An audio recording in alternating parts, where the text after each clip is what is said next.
you know, I fiddle with this this contraption that I have holding my cell phone to my windshield because I'm trying to get the least jittery picture while I'm driving, but also try to get it to where I'm in the shot, you know, in a kind of like rule of thirds, you know, at least a little bit of cinematography here. And I'm like, well, up and down in portrait mode would be the best way to go.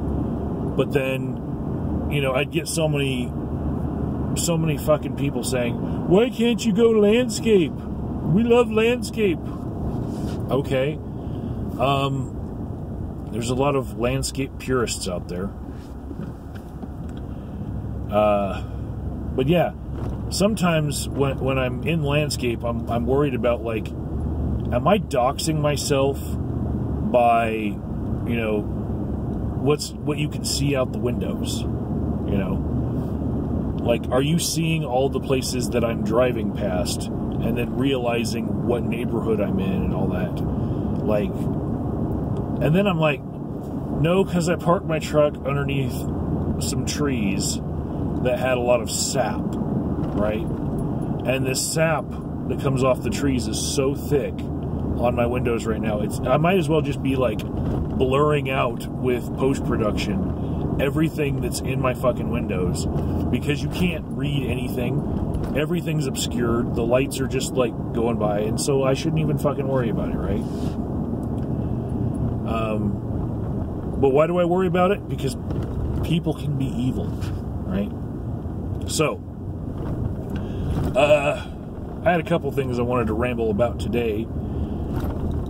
First is, I had a video response from somebody that was critical of an aspect of my videos about Alexander Kolpakov. My videos exploring where my mind is going and my biases, you know. And I'd say it's a pretty good video. Not taking away from it, you know. There's some people who would get a video like that and say, well, that's not exactly what my point was. Straw man.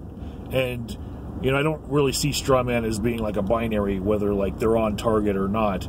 You know, most of the time it's like a spectrum of like, well, how much on target are they? And I've kind of evolved as a YouTuber to just accept that, you know, even if they're not really tackling the point that you were trying to make, do you think maybe the video that you made would put off to some people that was the point that you were trying to make?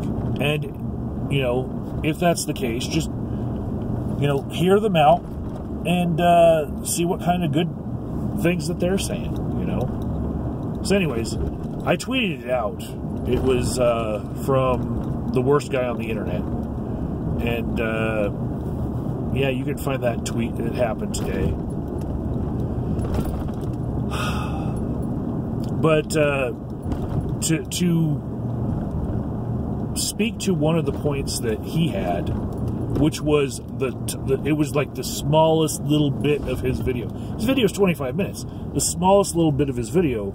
At one point, he did say that I had spoken so much about one aspect of Kolpakov, you know, my bias, and, you know, thinking that he might be, you know, Manson-like, sexual predator, maybe even pedo. I was exploring all of these things, and that was most of the video that I had made, right? And that is something that I do. I will talk more about the journey than the destination a lot in these vlogs, right? I'm trying to share how it is that I got to this conclusion, you know, because to me that's what life is really. It's more about the journey, not the destination. Anyways, he said at just one little tiny point in his video that I had made more of my video about that aspect of it, me demonizing Kolpakov with my biases, rather than just the plain facts. And he had been talking with Bewildered Ape previously about, like, am I qualified to be impartial and just cover the trial for everyone else on the internet, because nobody else seems to be showing up that's a YouTuber, right? And then Bewildered Ape kind of defended me to him, saying, I was as qualified as anyone else, which is, to me, strange, because Bewildered Ape's whole shtick is never trust the ape. So then I'm like, well, is this genuine, or is this opposite day? Because you could never tell with him, And I feel like he revels in when people take him seriously when he shouldn't be. So he could have been actually saying, no, fuck no.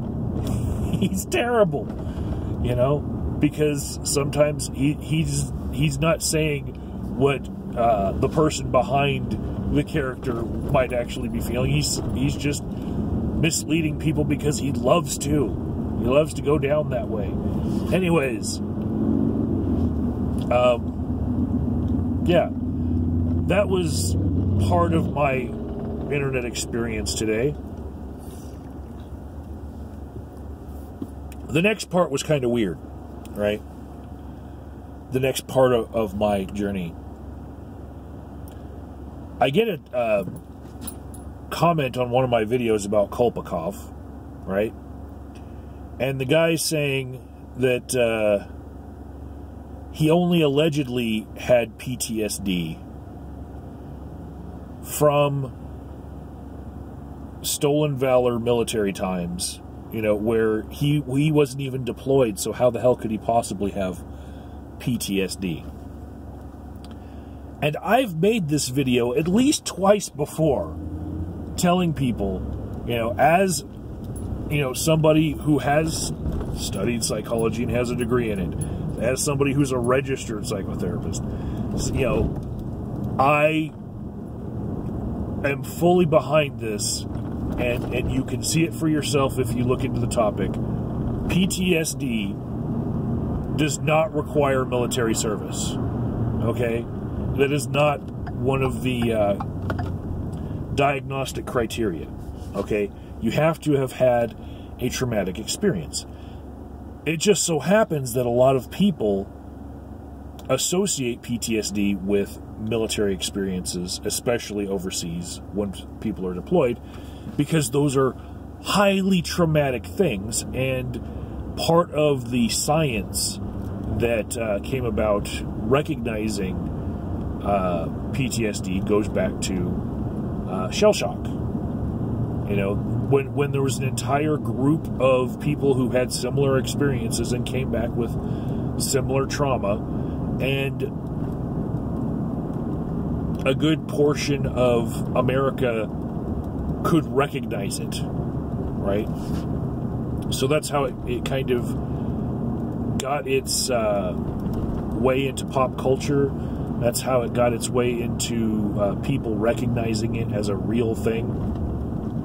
But PTSD is far more likely to be diagnosed with people who never served in the military. PTSD, I actually associate far more with domestic violence, right? It's just a thing. And not so much that domestic violence is the greatest cause of PTSD.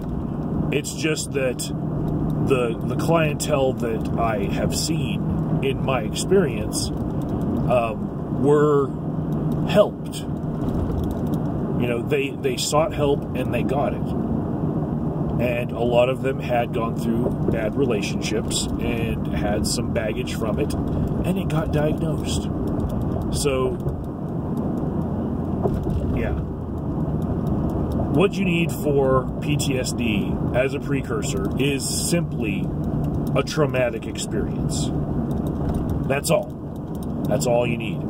And as I'm looking at this comment, at the very same moment, I was watching a Philip DeFranco video on the TV. I cast it there with my Chromecast, and my girlfriend Misty, she's reacting to this story about these kids who are trapped in a mine, and this is in a third world country, so like the mine has shafts that kind of filled up because of monsoon rain, and it flooded. And so these divers went in, and they thought that it might just be like a search for dead bodies. But in fact, they found all of them in a chamber that the expert divers had to go blindly diving in order to find. And so they find these kids, but then they realize that they might not be able to get them out through diving because they've been weakened through, being in there in the dark for like 10 days, and so they're getting them food and water, and they're like stockpiling the little cavern of the cave that they're in with enough supplies to last them for months, right? And so Misty's reacting to it, and she's like, I can't imagine the amount of counseling these kids are going to need, for PTSD after being stuck in the dark in a cave in a confined space, for months, especially just the 10 days that they were in there in the absolute dark with no provisions that they didn't bring in themselves, right? They're going to be in there for maybe till October. And so Misty's recognizing right beside me, as I'm reading this comment from a guy who doesn't know much about PTSD, just has his own biases, hating Kolpakov, right? And he's like, oh man, he had stolen valor for his military service because he was saying that he did stuff that he didn't. And then he's got basically stolen valor for having a mental health diagnosis that maybe he didn't have. It's not valor per se. It's basically stolen sympathy. Fishing for sympathy in a sea of people in your YouTube audience by saying, yeah, I might be a white male, but I have all these other qualifiers that put me in the progressive stack where you can actually, you can consider me special.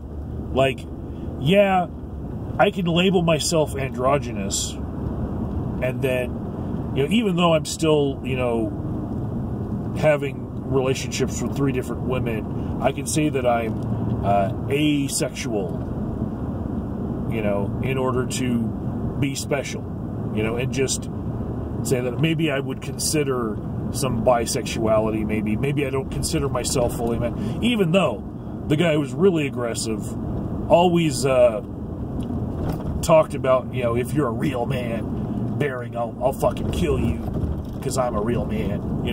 Even though he would approach things like that by just identifying as certain things that are a little bit more rare and maybe get a little bit more sympathy, he can then be a part of the progressive stack, because you've got a lot to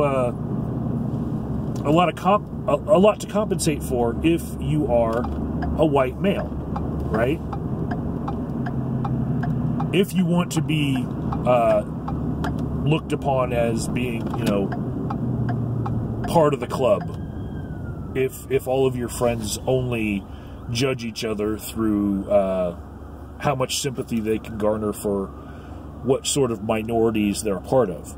And this is why this guy who commented on my video is just thinking, fucking PTSD. He doesn't have PTSD. He's just saying that to get attention, to get sympathy, because that's what his friends trade in.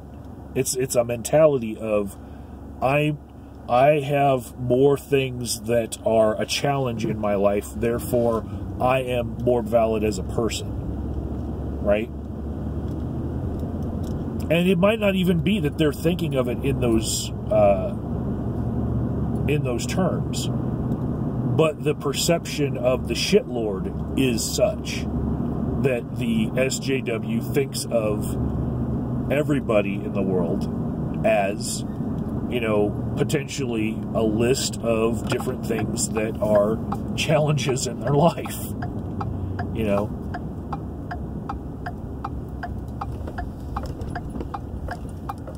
So I'm gonna run out of time on this video because I'm almost to my destination. But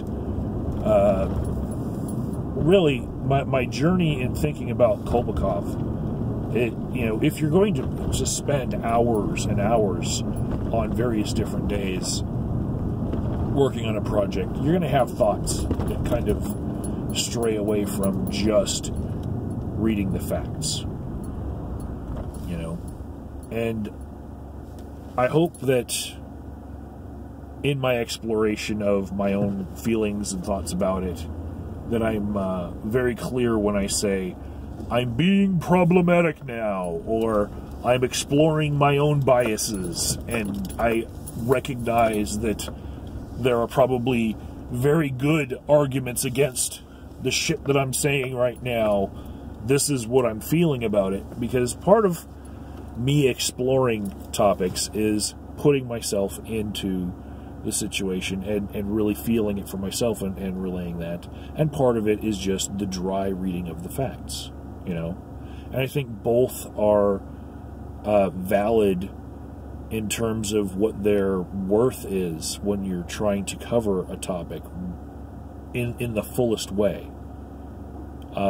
And for those people who disagree with that and think, no, only dry facts work, and for people who disagree the other way and think, no, you can't have just dry facts because it removes it from the context of the human element of it, I say I at least have attempted in a lot of circumstances with my videos to separate the two, you know. I've had some videos where I just read the dry facts. I've had some videos where it was all about my feelings, and I've had some videos where they just bled together, you know. And, you know, it's a mixed bag. I can tell you that you're going to get as many dry fact, exactly what happened, objective viewpoint videos on the topic as it warrants, which is pretty much one per hearing, you know. Exactly what happened in the hearing I will tell you guys, but the other aspect of that happens when you're on a trip like that, on a long road trip, and then you come back, you have a lot of time to think about it, and you can, you know, try to convey what it was like to go on this journey, because, you know, it's not all about the destination. You know, it's the journey. It's really, the journey is where the story is. You know, it's where most of the humanity lies in the story. So why not cover that? What kind of YouTuber are you? You know, the 3-minute edit? Fuck that. I am not radio friendly. I am long format, motherfuckers.